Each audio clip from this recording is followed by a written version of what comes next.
Welcome to Wildcat Science with Mrs. Haugo. This is Chemistry, Chapter 1, Part 4, and we are on the first section, What is Chemistry About?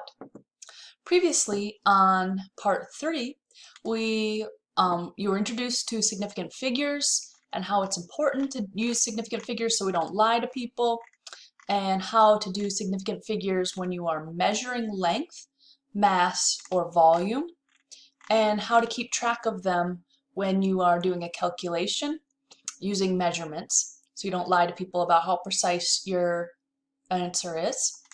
And we talked about the rules on all non-zero digits are significant, all zeros between non-zero digits are significant, all zeros at the end, which are to the right of a decimal point, are significant, but leading zeros are not significant. Zeros at the end of a number without a decimal point are not significant. Those are placeholders. And when multiplying or dividing significant figures, the answer can only have as many sig figs as the number with the fewest significant figures. So this is where we left off. We wrote our equation, d equals m over v. We subbed in our numbers, d equals 1.5 grams divided by 4 milliliters. We got our answer, d equals 0.375 grams per milliliter, but we did not get our final answer. So we have to take into account the significant figures of our measurements, and we can only have as many significant figures in our answer as the measurement with the fewest number. So how many sig figs in 1.5? If you said 2, you are correct. How many in 4? If you said 1, you are correct. So our answer gets 1. So looking at our number,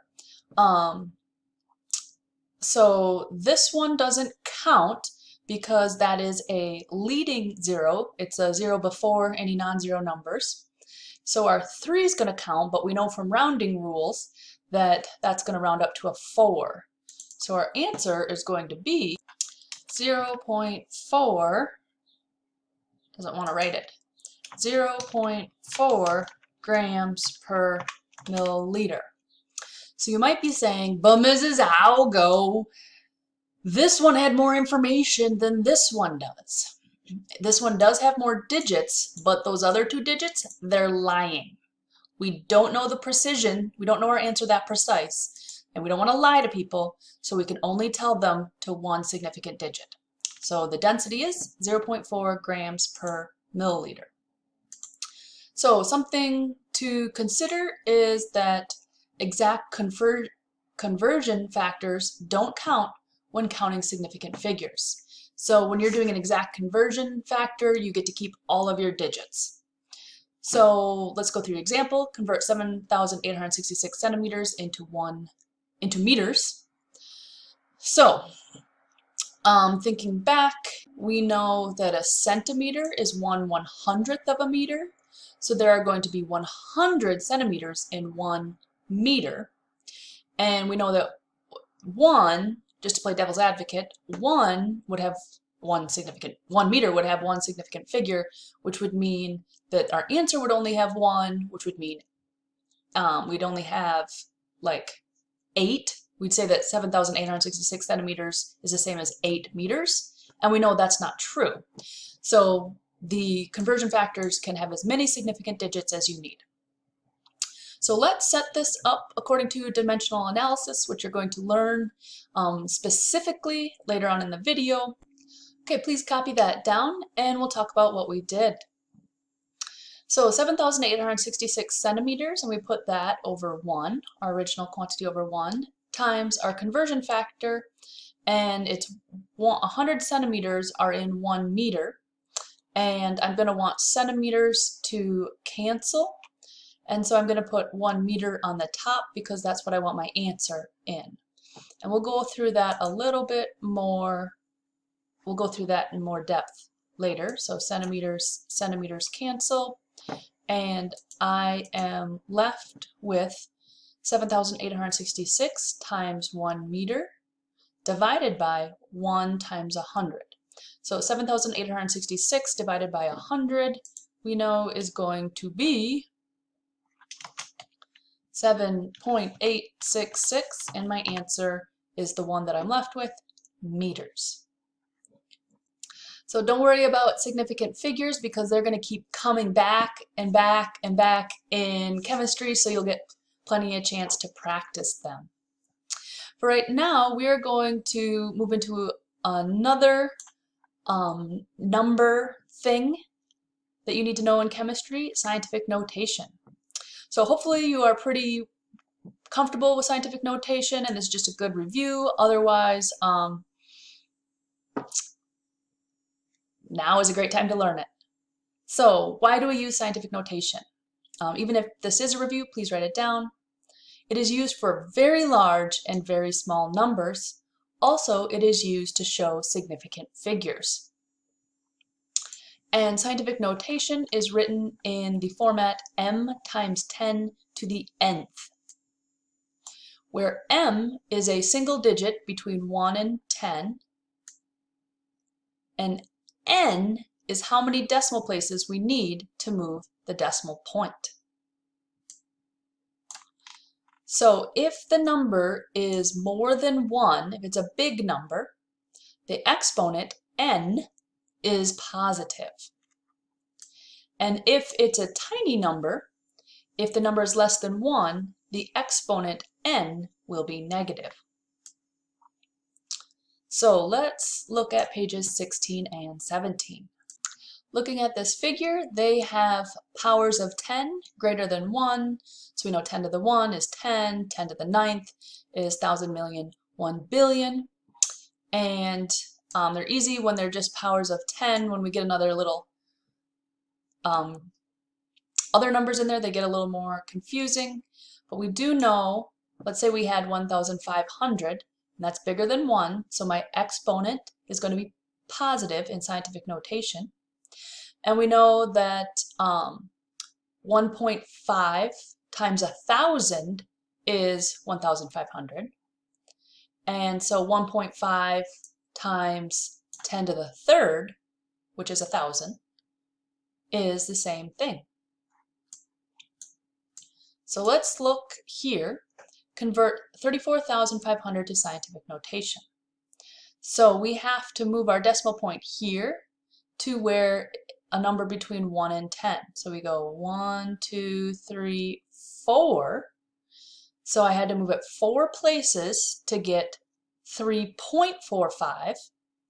And then I take times 10, and then there's my 4. What happens if it is a small number? Well, my powers of 10 are the inverse, right? So 10 to the negative 1 is 1/10. 10 to the negative 9 is 1 billionth, 1,000 million billionth. So if I had 0.0015, that would be the same as 1.5 times 1,000th, and 1,000th is 10 to the negative third. So it's 1.5 times 10 to the negative third. So looking at converting it, we have to figure out how many decimal places we're going to move. And this goes 1, 2, let's do that a little more carefully. 1, 2, 3, 4, but to the opposite direction, so it's going to be negative. So we get 6.5 times 10 to the negative fourth. Another important thing is how to enter this into a calculator. So if you had 5.5 times 10 to the negative third, on this type of calculator, you would do 5.5 second EE negative 3. And that EE means it's an exponent, so don't ever ignore the EE. It totally changes your number. I want you to take a moment and put these two numbers in scientific notation. So we know on this one, to get the number between 1 and 10, a 1-digit number, we'd have to move the decimal point 1, 2, 3, 4. And since this one is positive, it's bigger than 1, our exponent is going to be positive. So then I will make our answer to it. 6.3 times 10 to the fourth. And then looking at the next one, we had to move the decimal point 1, 2, 3, 4, 5. But this is less than 1, so that's going to be an exponent of negative 5. So our answer is going to be 2.3 times 10 to the negative 5th. And another thing I want to talk about is converting between units. So this is something we will have to do, so it's a good skill to have in chemistry. Another name for this is dimensional analysis or the factor label method. So I will be using all three of those terms, and it is a technique that uses a conversion factor. So what is a conversion factor? A conversion factor is a ratio of two equal but different units. So it is used to convert from one unit to another, and something to keep in mind is a conversion factor is equal to 1. So we're not changing the numbers, we're not changing the quantity, we're just changing its units. Let's look at some examples. So we know that $1 is equal to 4 quarters.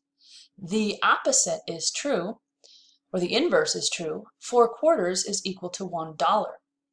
And you might be saying, well, if I times something by 1/4, it's not the same as timesing it by 4.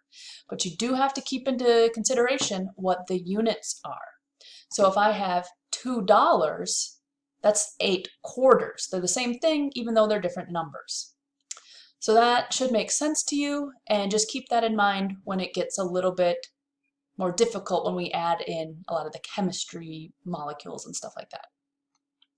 So when you're doing a conversion problem, when you're doing a dimensional analysis problem, I want you to use this setup. Original quantity over 1 times your conversion factor, which will be like in a ratio or fraction form. It's going to equal your answer. Once you have your equation written down, please write down our example. Example, I need 0.76 cubic meters of gravel for a project. My trailer can haul 700 kilograms. Can I haul the gravel in one trip without damaging my trailer? Hint, 1 cubic meter of gravel has a mass of 1,522 kilograms. So the first thing we're going to do when we come to a problem is we are going to just think. We're just going to stop and think. So I need 0.76 cubic meters of gravel. I need to know what its mass is. And it has to be smaller than this, otherwise I'm going to have to take 2 trips. So how do I convert 0.76 cubic meters into mass? Well, I have some numbers here. I know that 1 cubic meter is going to be equal to 1,522 kilograms. Since these are equal, that seems like a conversion factor, and then this is going to be my original quantity. So I'm going to set that up, and then we will calculate it. Please write this down, and let's talk about how we set this up. So 0.76 cubic meters is my original quantity over 1 times my conversion factor, which is 1,522 kilograms over 1 cubic meter. And I knew to put it in this way instead of the inverse flipped because I know I'm going to have to get rid of my cubic meter because I want my answer to be only in kilograms. So once I have it set up, then I'm going to get rid of some things. So I know that this unit, which is on top, can cancel with this unit, which is on the bottom. And then I have 0.76 times 1,522 divided by 1. So please do the math and write that down. And my answer is going to be kilograms. And we have another little cliffhanger. We will see if you're right in the next video. All right, thank you.